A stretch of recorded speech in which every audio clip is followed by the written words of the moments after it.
तो आज हमें शुरू करना है सरफेस टेंशन, जो मैकेनिकल प्रॉपर्टीज ऑफ फ्लूइड का सेकंड पार्ट है। ठीक है, पहले तो मोटा मोटी आपको ये समझना होगा कि सरफेस टेंशन होता क्या है। तो सरफेस टेंशन क्या होता है, मतलब मोटा मोटी बता देता हूं मैं आपको।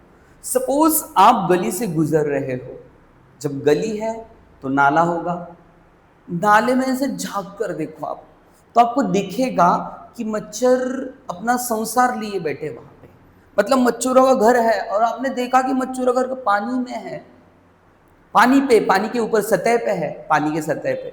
तो आप सोच नहीं सकते कि बाबा ये पानी के सरफेस पे कैसे बैठते। सपोज एक ऑब्जेक्ट में रखूंगा पानी के सरफेस पे तो वो जाएगा, लेकिन मच्छर का वेट कम होता है, लेकिन होता तो है ना।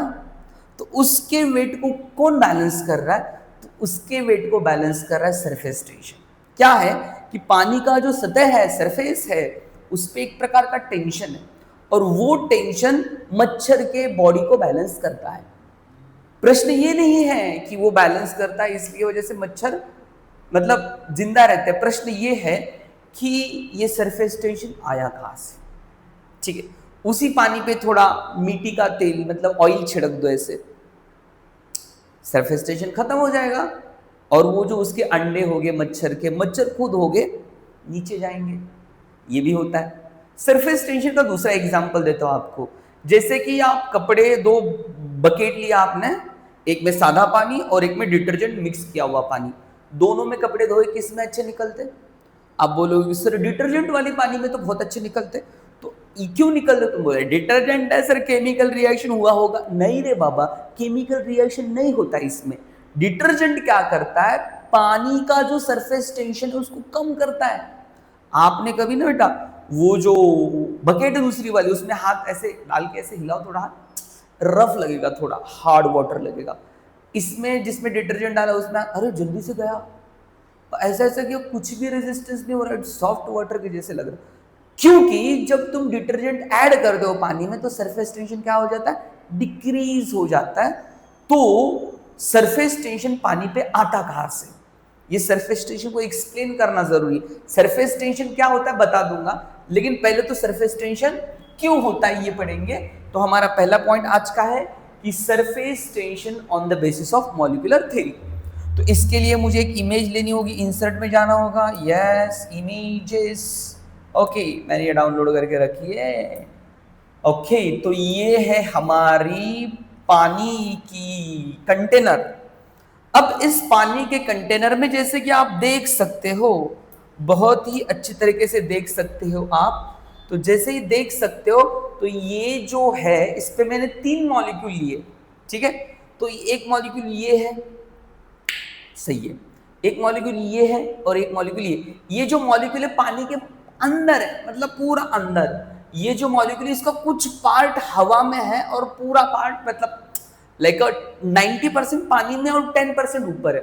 इसका आधा पार्ट जो है वो पानी में और आधा पार्ट ऊपर है। ठीक है, तो 3 मॉलिक्यूल पता चल गया अपने को, एक मॉलिक्यूल ए, मॉलिक्यूल बी और मॉलिक्यूल सी। अब मैं काम करता हूं फॉर मॉलिक्यूल ए। मॉलिक्यूल ए के लिए क्या क्या कह सकते हो, मॉलिक्यूल ए के लिए क्या कह सकते हो बताओ मुझे। सर ये जो मॉलिक्यूल ए है वो पूरा का पूरा पानी में धंसा हुआ है। ठीक है, कुछ दिक्कत नहीं, क्या हो रहा है, कैसे कहना ये मेरा नाम जाने। हाँ, तो मेन पॉइंट पे आते हैं। तो मॉलिक्यूल ए एक तो है वेल इनसाइड लिक्विड, ये लिक्विड के अंदर की तरफ है। अब देखो जब ये मॉलिक्यूल लिक्विड के अंदर है, उधर भी सेम मॉलिक्यूल, इधर भी सेम मॉलिक्यूल, इधर भी सेम मॉलिक्यूल, इधर भी सेम मॉलिक्यूल, तो ये सेम मॉलिक्यूल से पूरा घेरा हुआ ये। ठीक है, तो इस पे नेट फोर्स कितना होगा, नेट फोर्स ही नहीं होगा, क्योंकि इधर का मॉलिक्यूल खींचेगा, ऊपर का खींचेगा, इधर का खींचेगा, इधर का खींचेगा, सेम मॉलिक्यूल से, तो इस पे नो नेट फोर्स, ये नेट फोर्स है ही नहीं इस पे। मतलब एक फोर्स लगता है, वो भी कौन सा, कोहेसिव फोर्स। कोहेसिव फोर्स पता है आपको, कोहेसिव फोर्स मतलब क्या होता है, सेम मॉलिक्यूल में। तो इस पे ओनली कोहेसिव फोर्स एक्ट होगा। दूसरा पॉइंट क्या पता चलता है, only cohesive force act on it, only cohesive force. तीसरी, सब जगह कोहेसिव फोर्स एक्ट हो रहा है। नेट फोर्स कितना है, F net, net force is equal to क्या हो रहा है, 0 हो रहा है, मतलब इस पे कोई फोर्स नहीं, निवांत है, एकदम शांत है, कुछ दिक्कत नहीं है। ये किसके बारे में हो गया, मॉलिक्यूल ए के बारे में हो गया। सर समझा सर, आगे बढ़ते सर। अब आते हैं for molecule B, molecule B के लिए क्या करना है, मॉलिक्यूल बी के लिए, मॉलिक्यूल बी को अगर आप गौर से देखोगे तो उसका 90% पार्ट अंदर है लिक्विड में, और ऊपर कौन सा है, 10% पार्ट है, लेकिन ऊपर तो है ना। तो क्या होगा, इसको ऊपर की तरफ जो फोर्स लगेगा वो होगा एडहेसिव फोर्स। एडहेसिव फोर्स मतलब वाटर मॉलिक्यूल एयर मॉलिक्यूल दो डिफरेंट है, तो एडहेसिव फोर्स होगा। और नीचे की तरफ लगेगा वो होगा कोहेसिव फोर्स। समझ में, मॉलिक्यूल ए में तो हमको पता चला कि 10% पार्ट किधर है, एयर में, और 90% पार्ट कहां पे, लिक्विड में, राइट। तो दो दो फोर्स एक्ट हो रहे, एडहेसिव फोर्स ऊपर की तरफ, कोहेसिव फोर्स नीचे की तरफ, लेकिन कौन ज्यादा होगा, अरे अपने तो अपने होते हैं, बाकी सब सपने होते। तो यहां पे जो है cohesive force is greater than that of the adhesive force, right. तो नेट फोर्स कहां पे, तो तीसरा पॉइंट, नेट जो फोर्स है वो कहां पे, डाउनवर्ड, नीचे की तरफ, मतलब ये मॉलिक्यूल नीचे की तरफ फोर्स एक्सपीरियंस करेगा।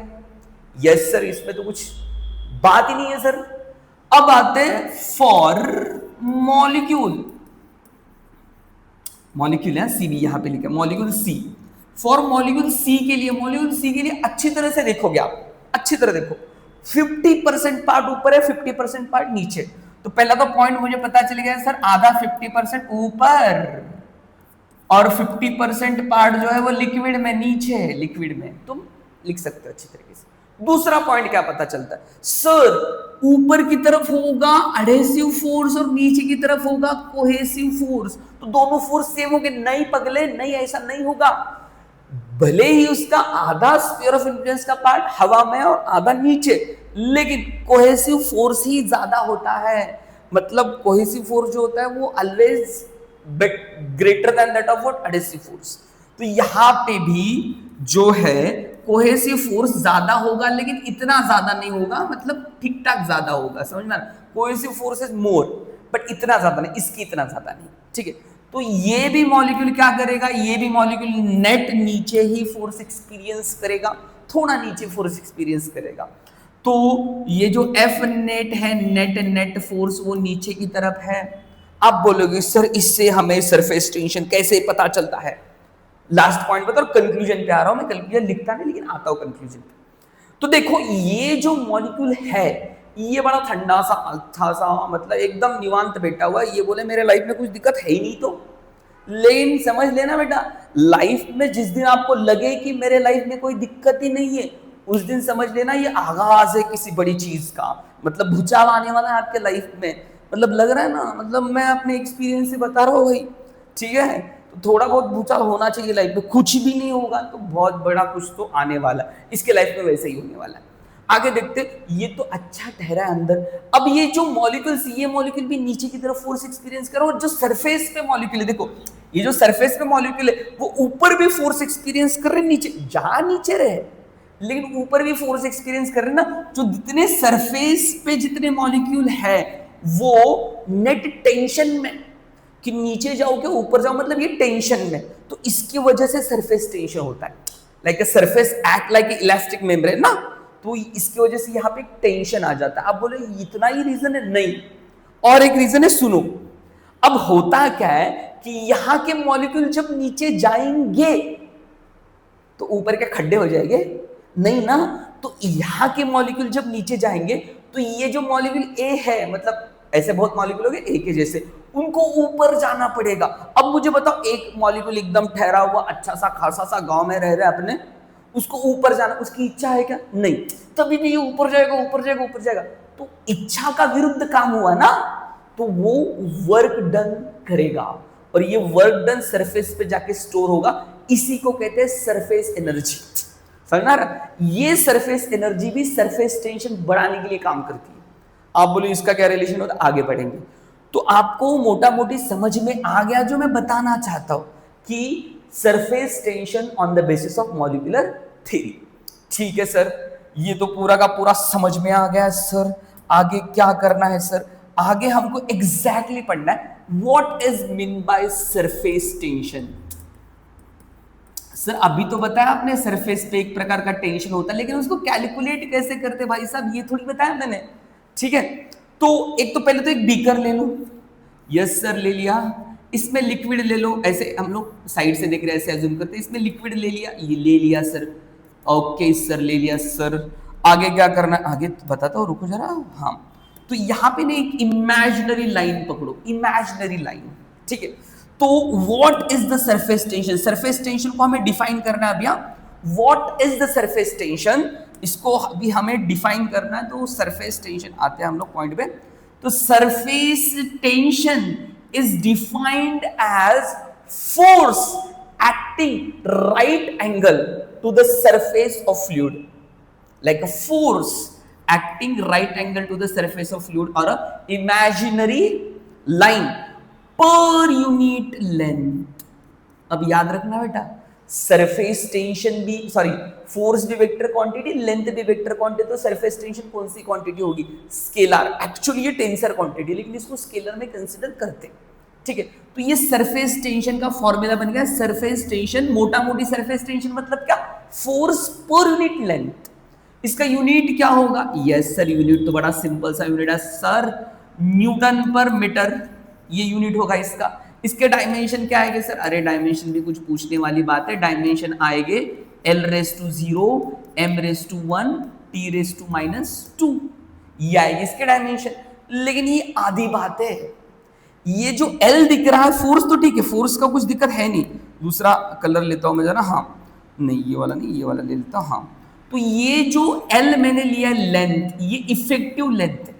मतलब ये लेंथ आपको गुमराह कर सकती है। यहां पे अगर आप लोगे ना तो इधर से भी इसको फोर्स लगेगा, इधर से भी इसको फोर्स लगेगा, तो effective length will become 2L। Effective length कितनी बनेगी? Effective length L' will become what? 2L। अगर सपोज मैंने पानी में रिंग डाल दिया होता, रिंग रिंग रिंग का ऐसा रिंग डाल दिया होता, रिंग, ठीक है, तो अंदर से भी वाटर है, बाहर से भी वाटर है, तो इफेक्टिव लेंथ जो होती वो कितनी बन जाती? बाहर का 2πr, अंदर का 2πr, तो टोटल कितना हो जाता? 4πr। सपोज मैं सर्कुलर ही लेता, डिस्क ही लेता, डिस्क पूरी की पूरी डिस्क ले लेता, पूरा का पूरा ऐसा वाला डिस्क ले लेता, तो यहां पे बाहर की तरफ ओनली लिक्विड होता, तो इफेक्टिव लेंथ कितना हो जाता? इफेक्टिव लेंथ हो जाता 2πr।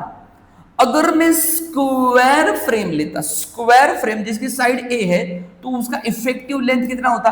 देखो अंदर की तरफ 4, बाहर की तरफ 4, तो टोटल कितना हो गया? 8a। समझ में आ रहा है आपको? मतलब मोटा मोटी आपको समझ में आया, ये जो लेंथ है वो इफेक्टिव लेंथ है, राइट? तो सरफेस टेंशन समझा आपको, मोटा मोटी बोले आपको सरफेस टेंशन क्या होता है? तो सरफेस टेंशन होता force per unit length, right? ये फोर्स कौन सा है? टेंजेंट। ठीक है, तो ये समझ में आ गया। अब क्या पूछते हैं वो लोग? एप्लीकेशन पूछते हैं। एप्लीकेशन तो मैंने पहले ही बता दिया। एप्लीकेशन क्या है? एक एप्लीकेशन बताओ। तो एक एप्लीकेशन मच्छरों का संसार उद्ध्वस्त कर देना।